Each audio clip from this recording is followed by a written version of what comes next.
De Bem com a Vida, a sua rádio pela internet. Muito boa tarde, ouvintes. Rádio de Bem com a Vida.com, o seu spa musical para a alma. Agora são 16 horas aqui pela sua internet. E estou aqui direto de Curitiba, no estúdio da Rádio de Bem com a Vida.com, com mais uma entrevista, né? E eu estou recebendo hoje aqui a doutora Ana Carolina Miranda Petri. Ela é médica formada pela Universidade Federal do Paraná, com residência em tocoginecologia e especialização em sexualidade clínica. E ela vai falar hoje, nós vamos fazer um bate-papo aqui sobre a sexualidade de uma nova mulher. E o nosso conversa hoje vai ser aberto a perguntas aí do público, né? Se você está nos acompanhando pela internet, é muito simples. Você pode mandar pelo nosso WhatsApp, que é o DDD 41 99 667 6997. DDD 41 99 667 6997. Você também pode perguntar pela página do Facebook, que é Rádio de Bem com a Vida. Ou então pelo nosso e-mail, que é o contato@radiodebemcomavida.com. Qualquer um desses 3 canais, as perguntas caem direto aqui no estúdio. Eu passo para a doutora Ana, ela já responde para você. Boa tarde, doutora Ana. Boa tarde. Seja bem-vinda, gratidão pelo convite, por poder estar aqui. E eu acho que trazer um tema que pode ser libertador assim, para muitas pessoas, né? Para a gente trazer algumas informações muito importantes. Eu que agradeço o convite, é uma alegria imensa poder estar aqui hoje. Que bom. Vamos lá, né? Já que o tema é sobre a sexualidade de uma nova mulher, quem é essa nova mulher, né? Quem é? Quem são essas novas mulheres? Quem são essas novas mulheres, né? Essas novas mulheres de hoje são, na verdade, o resgate do que foram essas mulheres muitos anos antes da gente ter a civilização que a gente tem hoje. Por exemplo, não tem como a gente falar dessa nova mulher sem resgatar a história. Se a gente for fazer um corte histórico e a gente pensar na quantidade de bilhões de anos que a gente tem hoje, desde que o Big Bang explodiu, há mais ou menos 10 mil anos atrás, a gente ainda vivia como nômades em comunidades, nas cavernas. E desses 10 mil anos até hoje, ou seja, 12 mil anos, a sexualidade dessa mulher mudou demais. Mas isso é um grão de areia dentro de um universo de evolução. Então, o que a gente tem hoje? A mulher atual resgatando a sexualidade de uma mulher de 10 mil, 12 mil anos atrás. Porque a sexualidade de hoje fala muito mais com a sexualidade lá de trás do que desse caminhar que a gente teve até chegar aqui.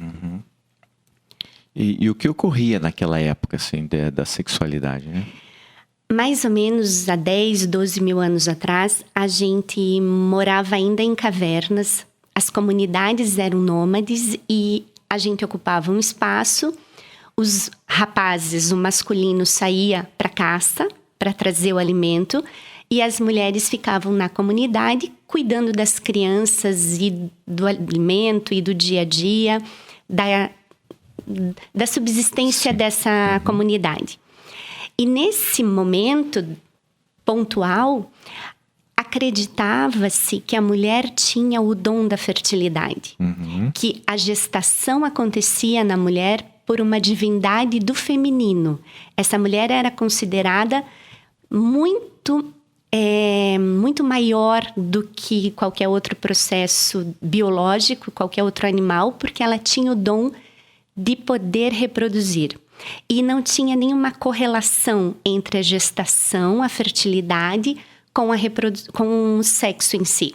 O sexo dessas mulheres era livre. Elas podiam ter quantos parceiros sexuais elas quisessem. Não existia a ideia do par, não existia a monogamia. Existia, sim, uma liberdade sexual plena e o sexo erótico puramente por prazer e por libido. E isso fazia com que esse fruto do ventre dessa mulher tivesse uma linhagem materna, porque ele era filho daquela mulher, e ele era cuidado por todas as mulheres daquela comunidade. E os homens eram os caçadores, os guerreiros, faziam a proteção dessa comunidade, mas essa comunidade vivia em harmonia dentro do processo sexual, porque não existia posse. Claro, não se tinha uma ligação entre o sexo e a reprodução. Não existia. Mais ou menos 8.000 anos antes de Cristo, 6.000 anos, acontece um fenômeno onde a mulher descobre que ela pode desenvolver sementes e plantar. E a partir da hora que ela planta, que ela desenvolve sem querer a agricultura, eles não precisam mais mudar. Aquela fase nômade deles começa a restringir. E eles começam a viver em ambientes onde eles podem recolocar o que foi consumido do meio ambiente. E da mesma forma que a mulher, nesse processo, começa a cuidar da agricultura, os homens fazem um contraponto e começam a cuidar dos animais também nesse regime fechado. Eles não saem mais para caçar, eles criam. E foi muito engraçado o jeito que eles descobriram a potência sexual deles quando eles começaram a criar ovelhas. E eles percebiam que quando as ovelhas confinadas eram visitadas por carneiros, depois de um tempo X, essas ovelhas pariam e começavam a dar leite. E se não tinha a visita do carneiro, elas não reproduziam. E aí eles entendem, pelo olhar desses animais, que não era a mulher que era a divindade da reprodução, e sim o homem que tinha o poder da reprodução. E que mais ainda, um único carneiro podia cobrir centenas de ovelhas. Sim. Então, além dele ser o responsável, ele podia fazer isso em muitas parceiras. E aí ele começou a acreditar que no sêmen dele, ele já mandava para essa mulher o homenzinho pronto. E que essa mulher ia servir basicamente de forno para ele, para crescer o filho dele. E aí muda tudo. Claro. A linhagem deixa de ser feminina, a mãe é apenas um receptáculo, e este homem tem que ter certeza que na barriga daquela mulher cresce o filho dele. Sim. Porque a linhagem fica paterna nesse momento. E para ele ter certeza que essa mulher, que era livre sexualmente falando, vai ter uma sexualidade reprimida só para ele tem que aprisionar essa mulher. E os primeiros relatos da literatura são de mulheres amarradas em cima de árvores. Olha só. A mulher, que era propriedade dele, estava amarrada em cima de uma árvore e só ele podia tirar ela lá de cima quando ele desejasse ter um filho. E aí começa uma posse, né? Aí começa a posse, você desbanca o feminino, o sagrado do feminino, da fertilidade desaparece e entra o poder do masculino, principalmente como o dono da reprodução. E aí a gente faz com que essa mulher vire propriedade de um homem. E aí, nesses passar de anos, 4.000, 5.000 anos para cá, depois, antes de Cristo, e agora os 2.000 depois de Cristo, a gente teve o processo da religião e das sociedades que deixaram isso cada vez mais coeso. Então, a mulher deixou de ser amarrada em cima da árvore, mas ela começou a usar cinto celibatário, né?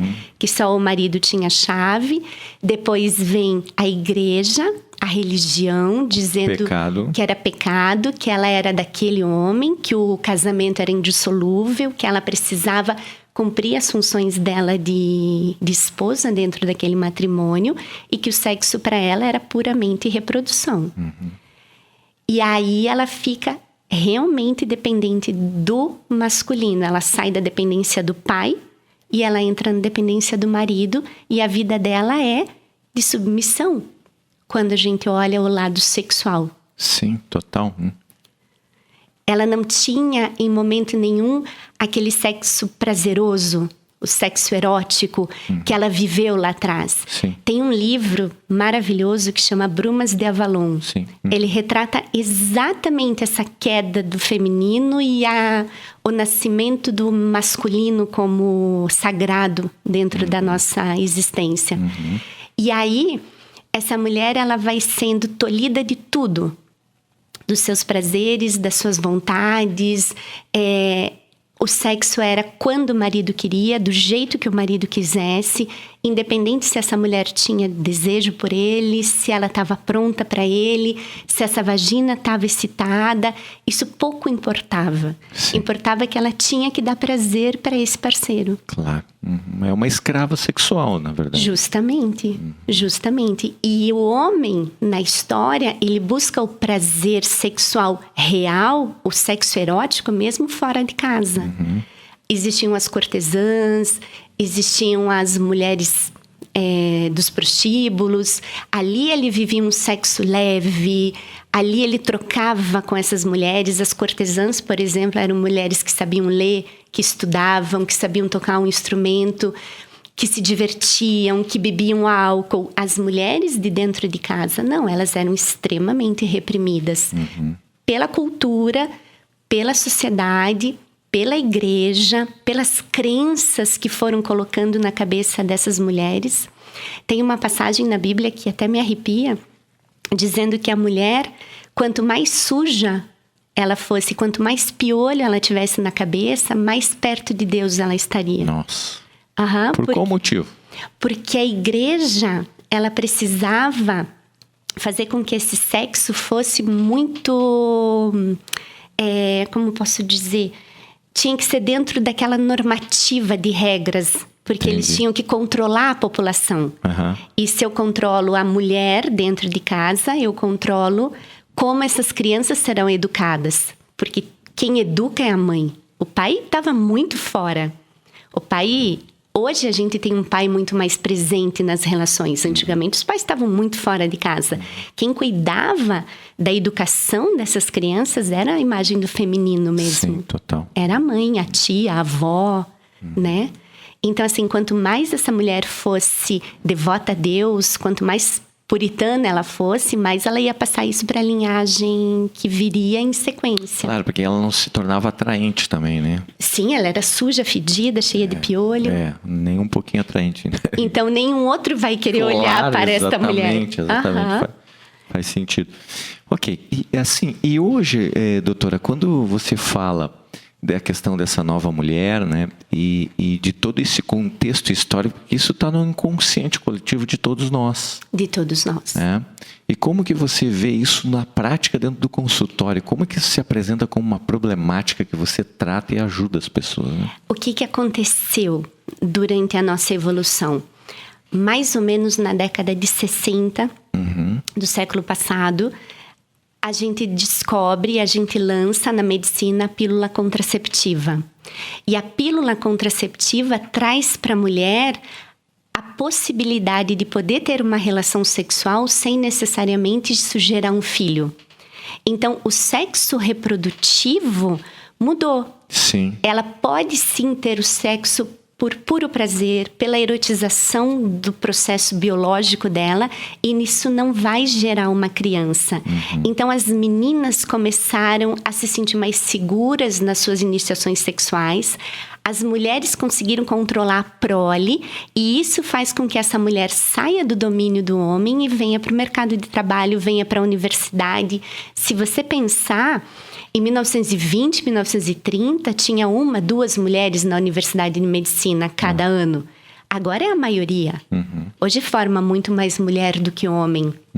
Então, essa independência que a pílula anticoncepcional nos trouxe para sair para fora, para ganhar o nosso dinheiro e para poder ter quantos filhos a gente quiser. Se quiser, porque hoje a gente tem várias mulheres que decidem que não vão ser mães. Sim. E que tá tudo bem. Sim, é uma decisão delas.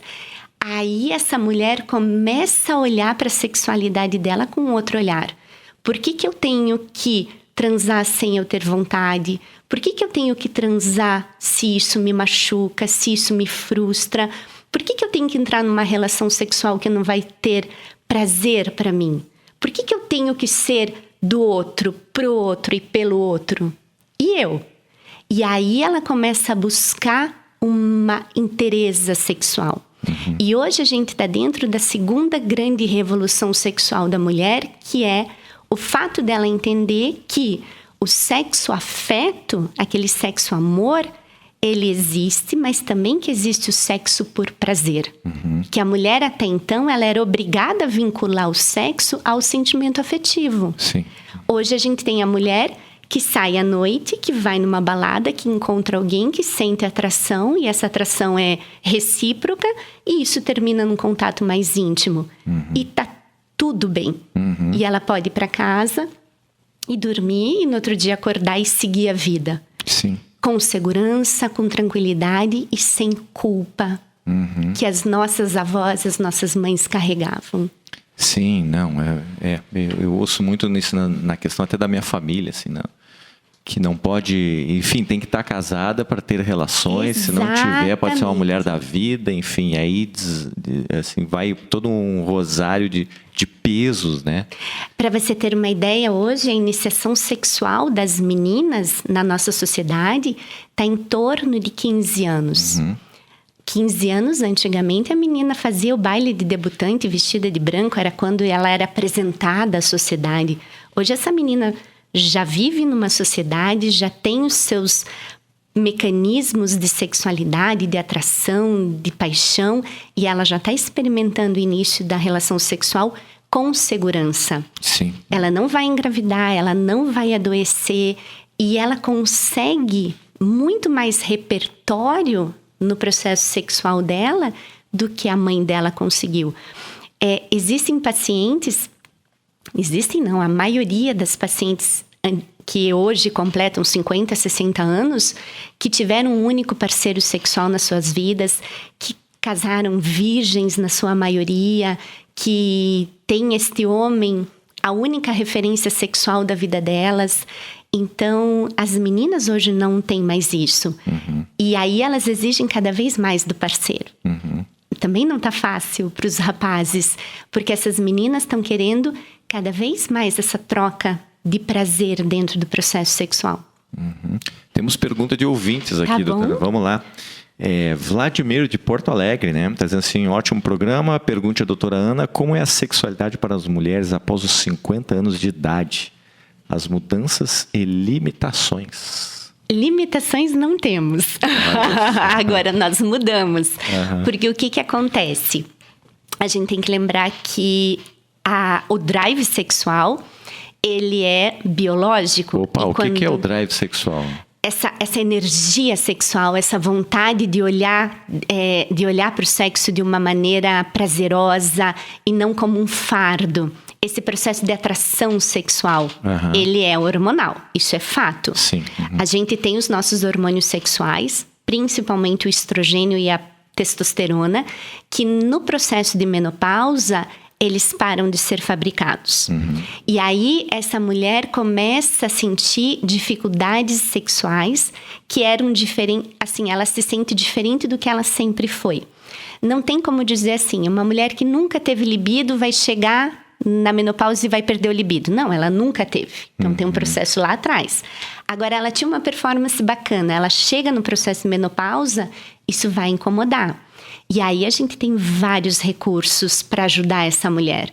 A gente tem desde a terapia hormonal até laser intravaginal para melhorar o turgor dessa vagina, deixar ela bem forte, para que ela excite com facilidade no processo sexual. Então, hoje, a menopausa é só uma fase. Essa mulher continua tendo o mesmo processo de sexualidade que ela teria se ela não tivesse na menopausa. O que antigamente a gente acreditava como crença é que se essa mulher menopausasse, a vida sexual dela tinha acabado. E aí ela ia fazer crochê o resto da vida e cuidar de neto. Sim. Hoje não.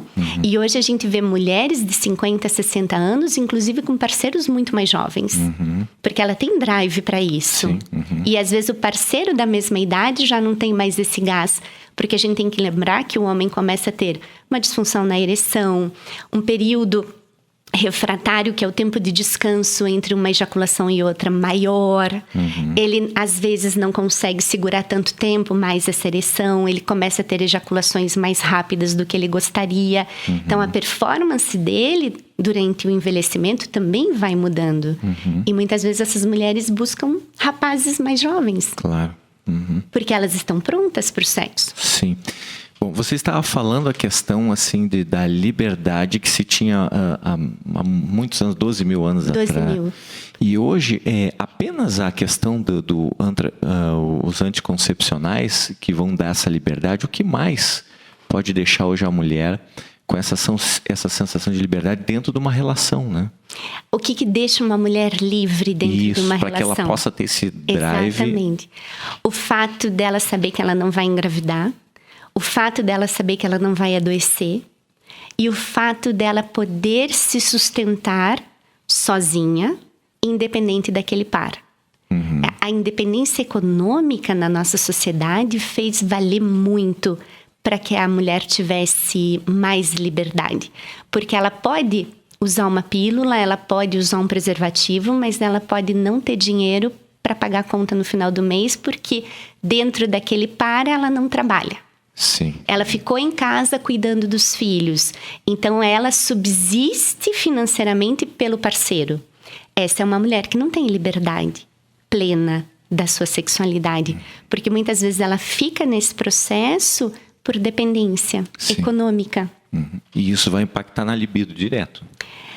Isso vai impactar muitas vezes na libido, porque para você ter libido, a primeira coisa que a gente precisa é saber que essa relação sexual vai ser uma troca. E que ninguém é maior do que ninguém. Perfeito. A gente é um par e a gente tá trocando prazer. Eu tô te dando o que eu tenho de melhor e você tá me dando o que você tem de melhor e a gente vai construir juntos. Quando eu tenho uma relação sexual de um casal que é desproporcional em importância dentro dessa relação, eu já começo com um tendo que fazer os favores do outro.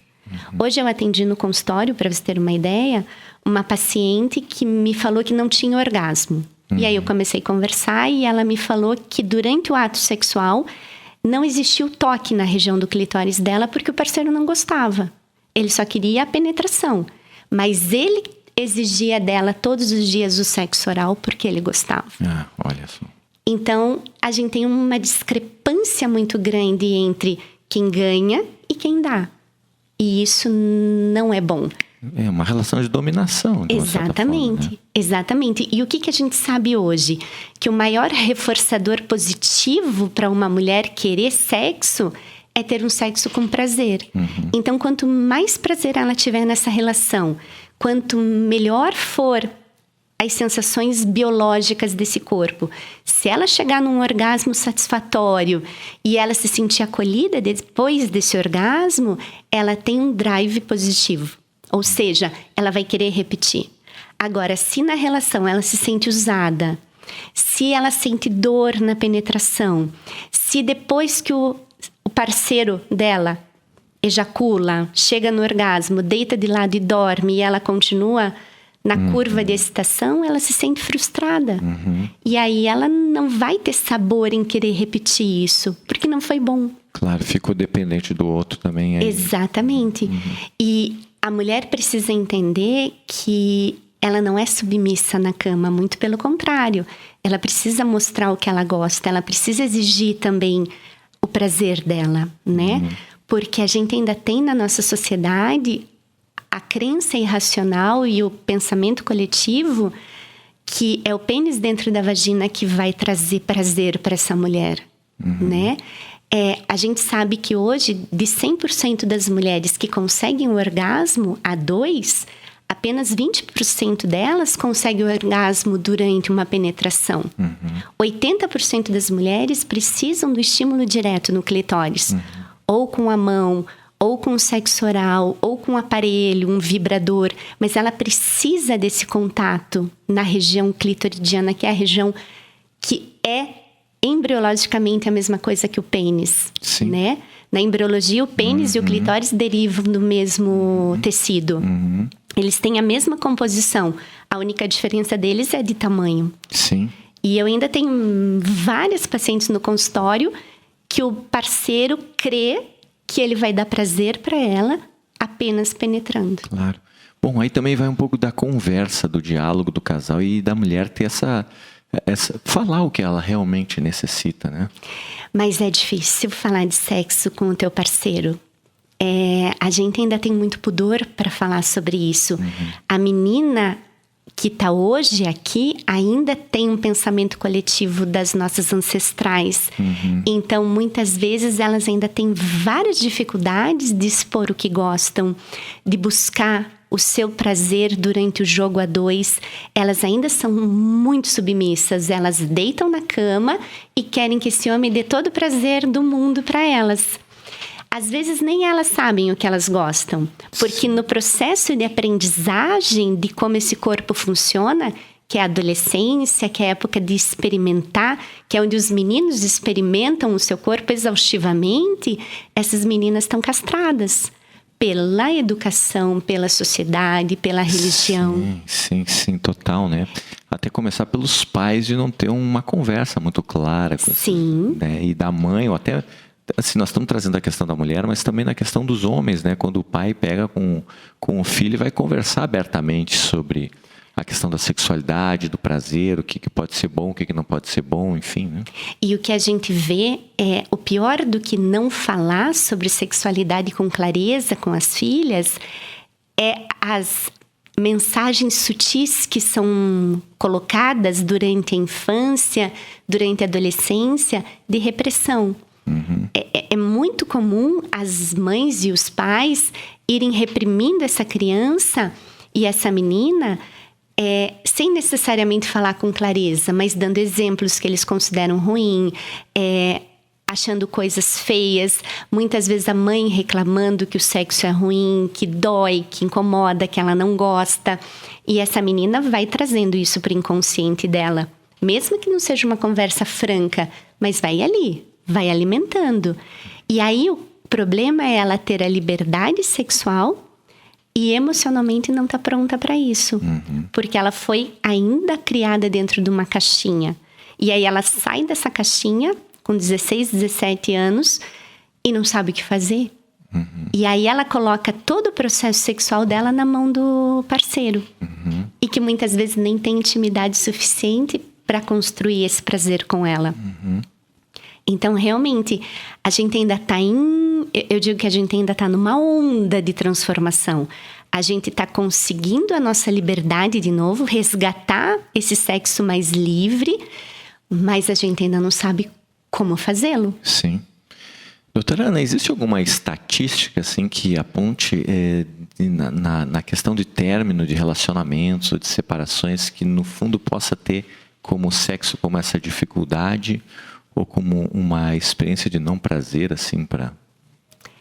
Essa estatística real a gente não tem. O que a gente tem como estatística, inclusive, foi um estudo do ano passado, do grupo da USP, do Prosex, chefiados pela doutora Carmita Ábido, que é uma sexóloga bem bacana, que a gente tem como cientista sexual no nosso país. Ela descobriu, nessa última enquete, que a traição e a infidelidade, ela está crescendo muito na nossa sociedade. Em 2008, ela fez uma pesquisa perguntando para as mulheres se as mulheres traíam por atração sexual apenas. 43% responderam que sim. Nessa nova amostra, a gente já tem 57% de respostas positivas. Então, em menos de uma década, essa alteração mudou em 13 pontos. A mulher está cada vez mais olhando o sexo para fora. E os homens mantêm o patamar. Eles mantêm um nível de infidelidade em torno de 70%. Porém, eles só se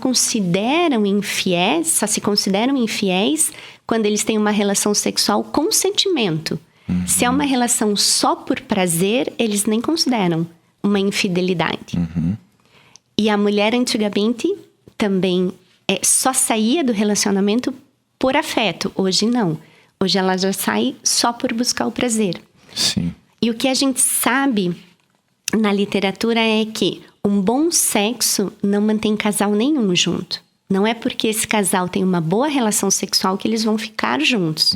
Mas que quando o sexo é ruim nesse casal, eles vão paulatinamente se separando, se afastando. E aí afasta o sexo, depois afasta o contato físico, depois afasta o beijo, depois afasta o carinho. E quando eles se veem, eles estão opostos um do outro. E aquela essência da sexualidade, aquela atração homem e mulher, amante, que é um papel tão importante dentro da relação, se desconstruiu. A gente sempre fala que o sexo é a cereja do bolo. O bolo tem que estar bom, mas a cereja dá o toque maior da plenitude dessa relação. Perdeu o vínculo, né? De alguma forma. Mudou, a relação transformou. Transformou, saiu da relação de amante para a relação diádica, de amigo, de companheiro, de sócio, muitas vezes, né? A gente tem uma sociedade onde a gente tem os nossos processos. E tem muitos casais que demoram muito tempo para tomar um outro rumo.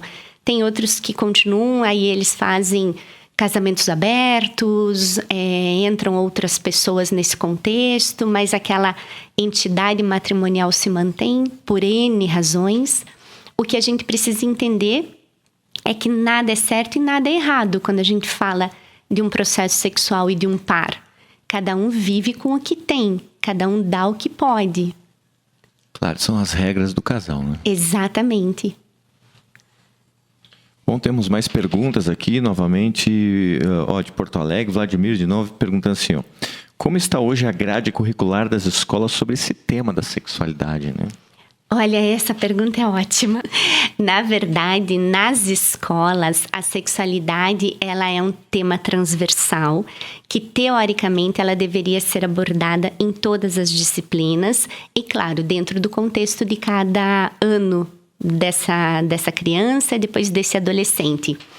O que a gente vê na prática é que isso não acontece, que a maior parte dos educadores não se sentem aptos para abordar a sexualidade e algumas vezes, quando o educador o faz, muitas vezes ele aborda com o que ele tem de valores e com muito julgamento associado àquilo.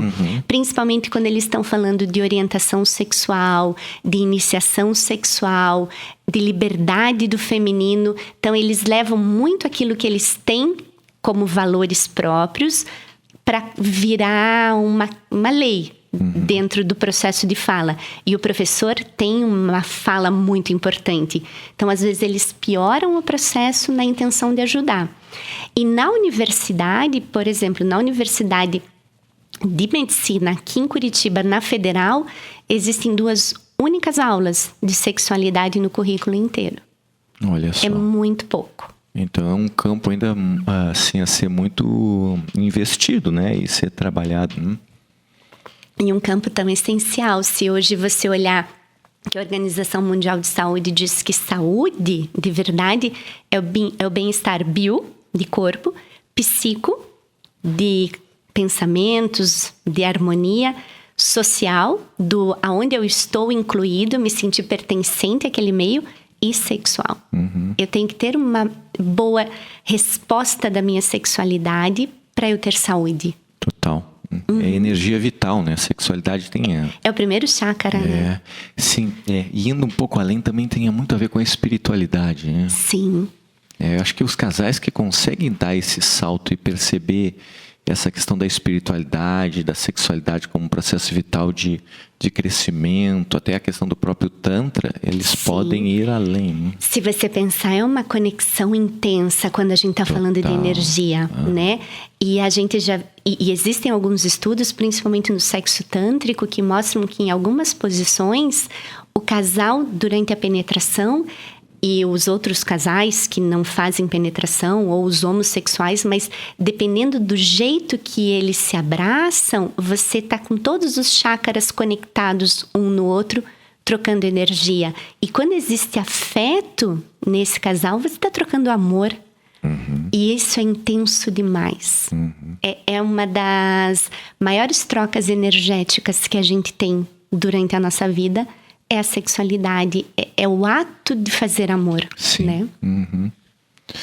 Uau, vamos lá. Bom, doutora Ana, você estava falando agora da questão dos educadores em sala de aula, né? Eu sei que você também tem um projeto, um programa que trabalha com educação para educadores, preparando eles assim para trabalharem com os alunos ou enfim, né, de várias idades. É óbvio que se esse educador não dá conta, ele como pai, como mãe, também não dão conta em casa de fazerem esse diálogo, né? Em casa é mais difícil ainda, porque você falar de sexualidade para fora, para crianças, adolescentes, onde o vínculo afetivo não é intenso como é o vínculo afetivo de pai e mãe, você até tem um pouquinho mais de discernimento, de afastamento dos teus valores e de não julgamento. Dentro de casa é mais complicado porque tudo isso se mistura. Eu estou falando com alguém que eu tenho um vínculo afetivo muito grande.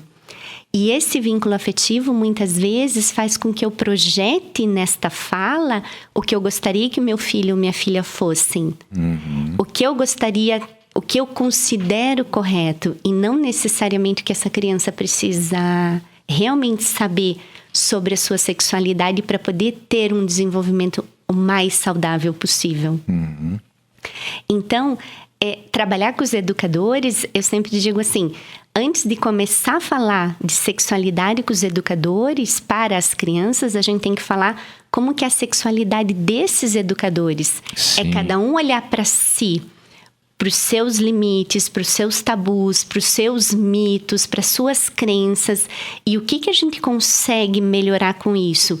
Quando eu consigo melhorar o olhar sexual do educador com ele mesmo, aí eu tô pronta para poder fazer com que esse educador comece a pensar no educando. Uhum. E aí começa a transmitir realmente coisas que vão ajudar esse adolescente, essa criança no caminho da sexualidade que aquela criança escolheu, que aquele adolescente escolheu, não o que eu considero certo ou o que eu considero errado. Claro, sim, é porque você está tentando colocar o seu jeito, o seu mapa de mundo em cima dos seus filhos. Isso é uma coisa muito difícil de lidar, assim, de saber distinguir o que é seu, o que é a necessidade do outro, né?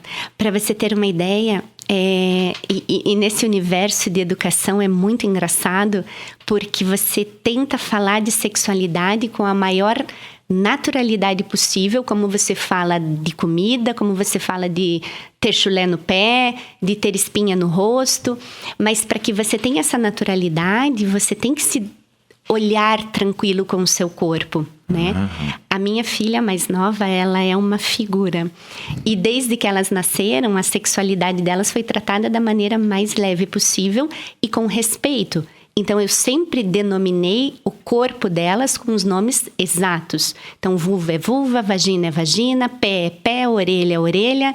E um dia ela foi na casa de uma amiguinha e ela voltou falando assim, mamãe, você sabia que na casa da fulana eles chamam a vulva da mulher do sapo? Meu Deus. Aquela coisa tão nojenta. E aí você já vê que na educação, quando você fala que uma vulva chama uma perereca, é um ser asqueroso, nojento. É para realmente denegrir. Uhum. Então, os nomes que a gente dá para vulva na infância, em regra, são nomes denegríveis, né? Quando a gente fala de pênis, é diferente. São nomes fortes, másculos, poderosos, né? Esse ainda é o poder do falos falando dentro da nossa sociedade. E para eu poder educar minha filha, se eu não consigo entender que eu tenho uma vulva, uma vagina, um clitóris e um corpo sexual, eu nunca vou conseguir passar isso para ela com naturalidade. Sim. Por mais que eu tente. Sim. E é muito importante, né, que se tenha essa conversa muito aberta, assim, que se tenha clareza, assim, do que... Exatamente. Do mesmo jeito que os meninos têm essa conversa franca e aberta, as meninas também têm esse direito. Mas nem sempre os pais, no caso dos homens, assim, conseguem ter essa conversa franca e aberta. Eu vejo, assim, que ela ainda é permeada com muitos preconceitos, né? Que vem se arrastando, né? Que eles aprenderam com os pais e com os avós, mas existe a conversa. Com as meninas, nem esse movimento é comum. Geralmente é tudo muito velado. Tem meninas que menstruam e não sabem o que fazer. Sim. E a família fica sem saber o que fazer, o que falar, como conduzir. E a menstruação é extremamente biológico, né? Tá todo mundo esperando ela chegar. Sim, sim. Eu fico imaginando agora se nesse contexto às vezes é difícil de uma mãe conversar com a sua filha para falar sobre a sexualidade.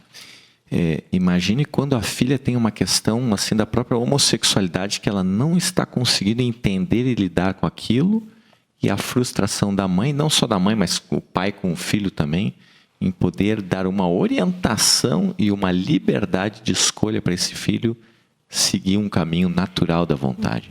A orientação sexual, ela é muito difícil de ser manejada porque as pessoas entendem a orientação sexual de uma maneira errada. Eles acreditam que a pessoa escolhe a orientação ou que foi alguma coisa que foi feita durante a educação que fez com que essa pessoa fosse X ou Y.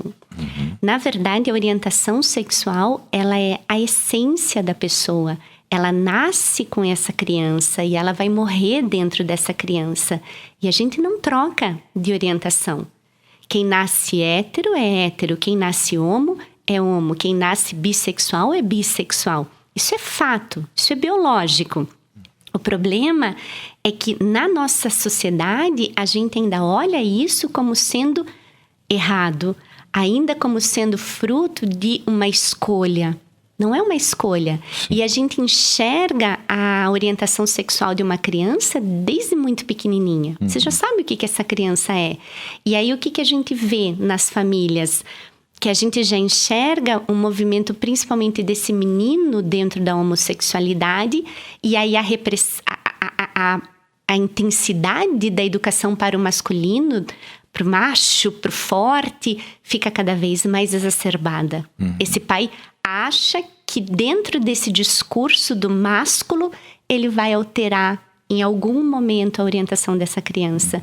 Isso só faz essa criança sofrer, se sentir não pertencente àquilo que o pai gostaria que ela fosse e se fechar cada vez mais para a família. E aí ela vai ter confidentes externos, ela vai viver uma vida fora de casa totalmente diferente da vida de dentro de casa, e cada vez que ela entra em casa, ela se sente inadequada, não pertencente, não amada.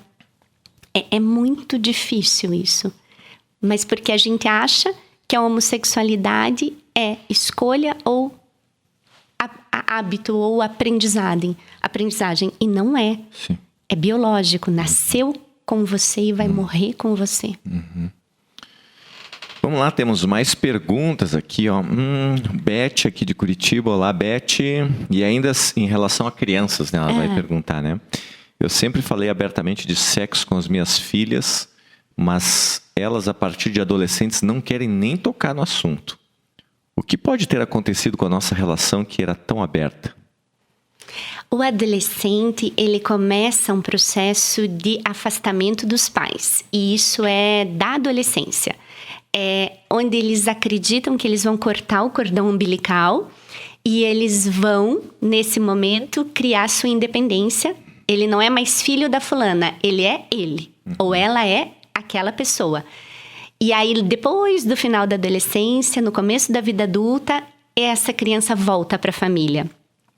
Emocionalmente falando, né? Porque biologicamente falando, ela ainda é componente daquela família e vai ser para sempre. O que acontece na adolescência é que as meninas, principalmente, elas ficam com muito mais pudor e vergonha.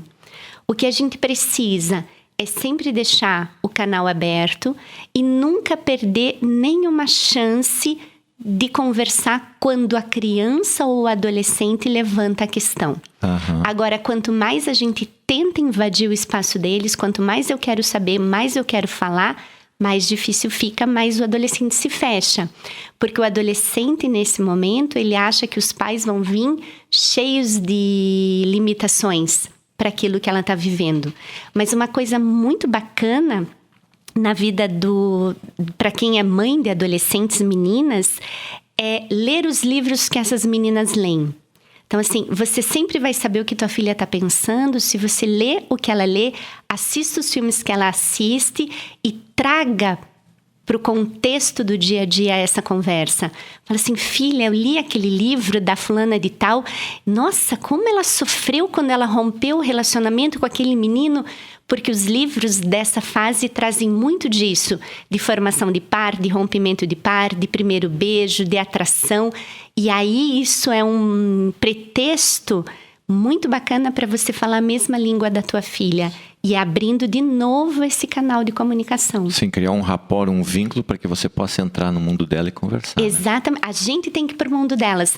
Elas não vêm mais para o nosso mundo. Porque a gente já não é mais aquele ser mágico que a criança tem na infância como referência de mãe e pai. Agora a gente é um adulto cheio de defeitos. Isso, então o que acontece? É necessário esperar que a demanda venha da criança e do adolescente, você suprir de acordo com como ela vai pedindo? Como ela vai pedir, ou se você quiser ser mais proativo, você tem que ir atrás do que essa criança consome, de mídia, de literatura, de música, e aí trazer para a fala, mas nunca necessariamente no momento sexual. Trazer para fala o livro, o que eu achei do livro, olha que legal aquela personagem, eu achei aquela mais bacana, e conversando, daí a criança entra dentro do processo, porque ela acha muito legal a mãe poder estar falando a mesma língua que ela, e aí vai chegar o processo de falar de sexualidade. Mas tem que ser construído. Sim, você cria um campo para isso. Exatamente. Né? E aí vai para o cinema junto, ou ela assiste um filme no cinema, quando esse filme vem para televisão, você chama ela para assistir com você. A gente tem que viver o que eles estão vivendo. Porque aí a gente tem argumentos e substratos para poder dialogar. Porque se a gente for falar só da nossa época, vai ser maçante, repressor, claro, total, né? Uhum. Vamos lá, temos mais perguntas ainda aqui, né? A Beth continuou perguntando, sei lá, boa tarde, ótima entrevista. Gostaria de saber quais as crenças limitantes que ela encontra com mais frequência nos atendimentos que faz, né? Olha, essas são fantásticas. Beth, essa pergunta é ótima.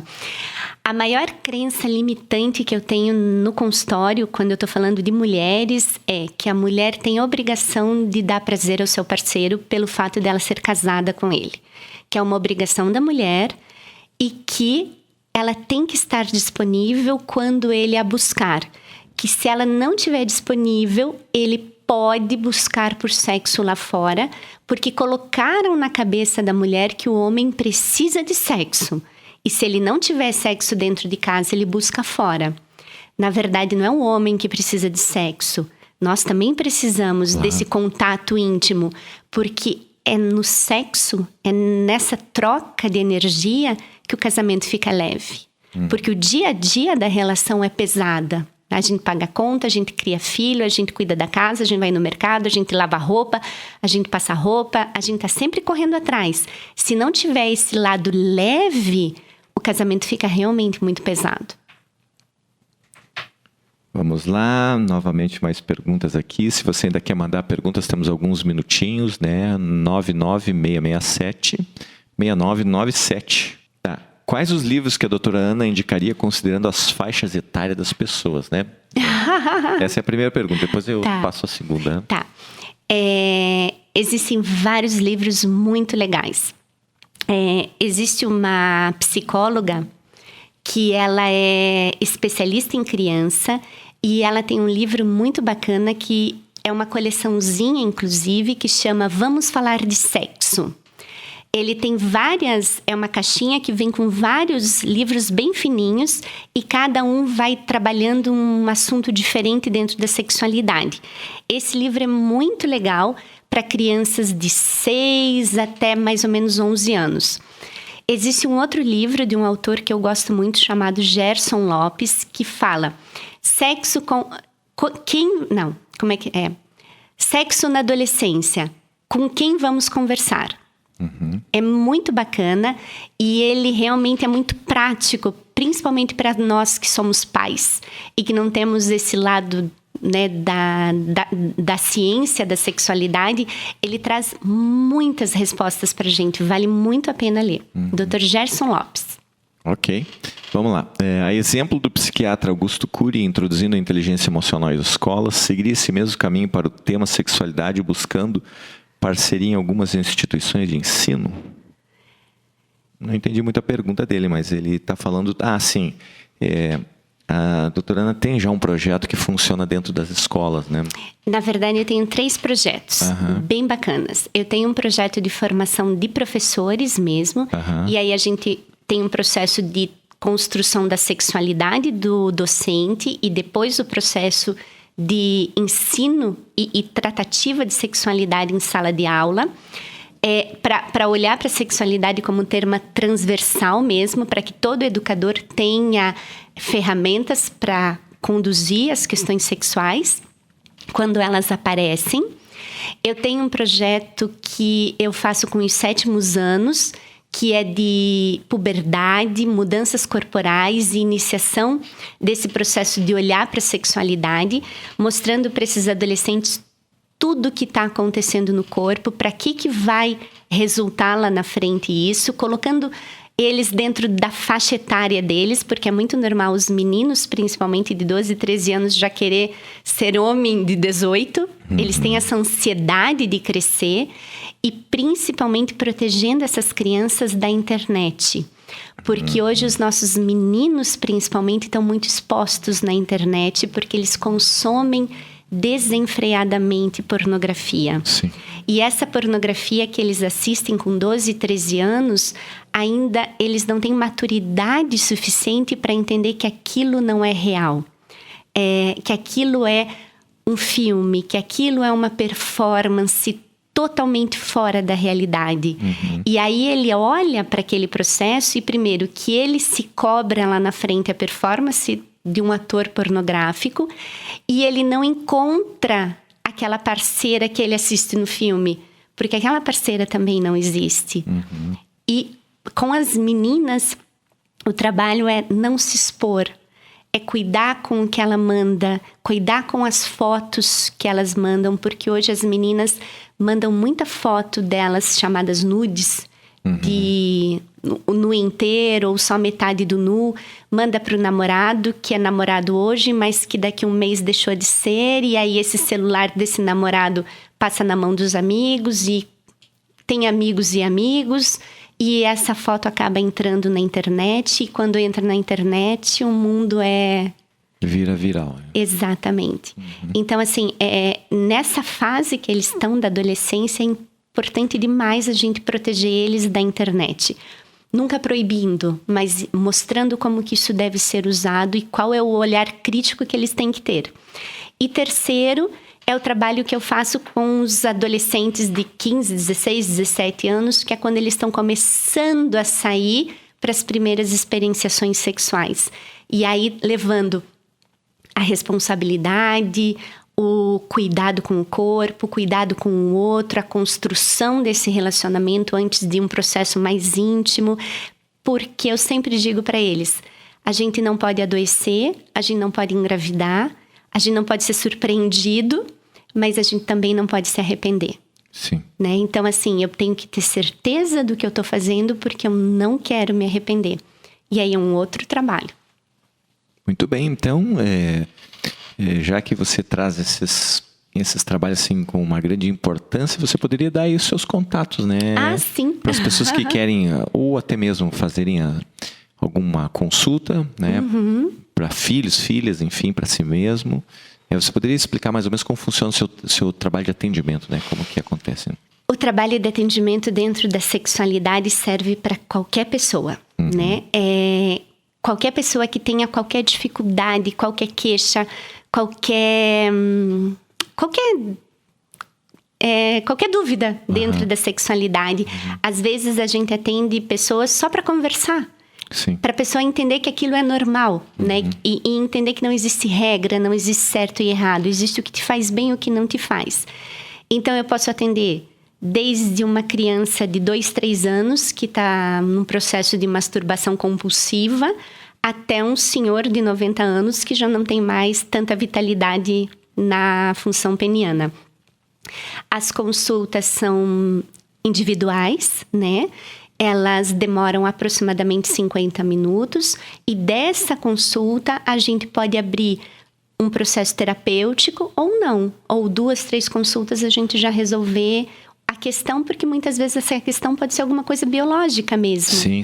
Alguma coisa orgânica, uma inflamação, uma infecção, uma dor que não foi diagnosticada, uma alteração hormonal que a gente precisa só repor e aí é rapidamente resolvido.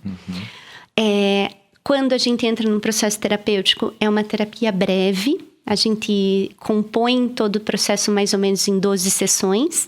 E aí são sessões semanais até a gente chegar no objetivo final do paciente.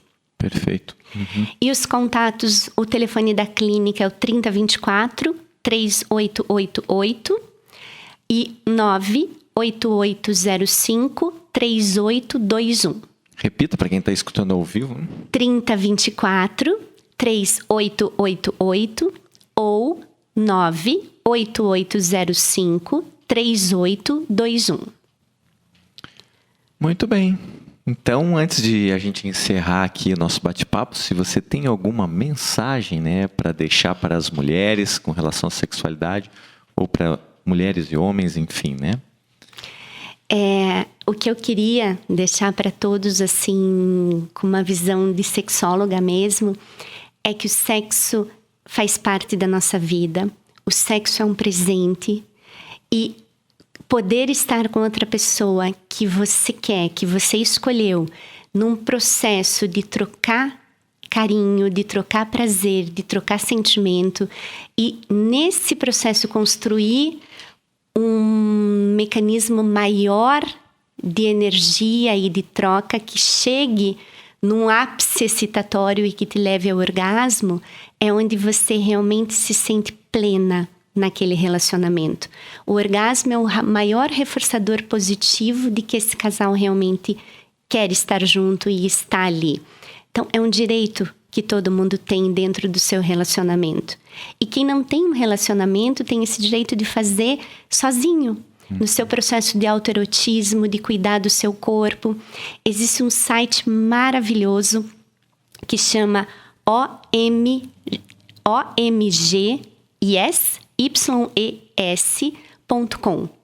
Ele traz essa conversa de mulher para mulher. São mulheres reais, não tem profissionais, não tem sexólogas, não tem ninguém. São mulheres reais mostrando como seu corpo funciona, o que elas gostam, conversando claramente com outras mulheres e estimulando essas mulheres a cuidar do seu corpo e principalmente a poder tirar desse corpo todos esses sentimentos prazerosos que nós temos e que muitas vezes ficam tão guardados e tão fechados fora do nosso alcance. Vale muito a pena entrar no site, buscar o que fala com você. Tem de tudo. Tem coisas que não falam com a gente, tem coisas que falam, e eu vou me apropriando do que me faz bem. E não deixar de olhar para o sexo como um presente. A gente tem direito a ser feliz, a gente tem direito a ter prazer. Só isso. Muito bom! Doutora Ana Carolina Miranda Petri, muito obrigado por vir aqui e ter uma conversa muito aberta, assim, esclarecer dúvidas dos nossos ouvintes e trazer a sua experiência. E estar disponível, né, para ajudar as pessoas, né, que precisarem aí, né? Então, que os microfones da rádio vão ficar abertos para quando você quiser voltar aqui para trazer algum outro assunto e contribuir com uma nova mentalidade, uma nova consciência. Muito obrigada, eu agradeço de coração a oportunidade, tenho uma gratidão imensa por esse espaço que você abriu e estou sempre à disposição. Tá bom? Tá bom? Gratidão, muito obrigado. Vamos lá então, você que está acompanhando a nossa rádio, essa entrevista vai ficar aí disponível, né? Em 1 ou 2 dias já está disponível no YouTube. Se você ainda não assinou o nosso canal no YouTube, é muito simples, né? Rádio de Bem com a Vida. Assine o canal lá e quando as entrevistas entrarem ali, você já vai receber um aviso direto do YouTube que está disponível para você ouvir ela na íntegra. Vamos de mais música aqui na sua tarde de segunda-feira, né?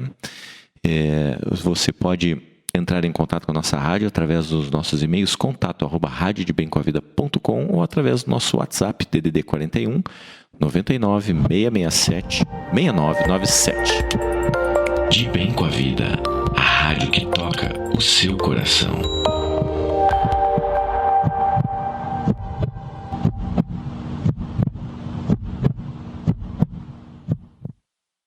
De Bem com a Vida, a sua rádio pela internet.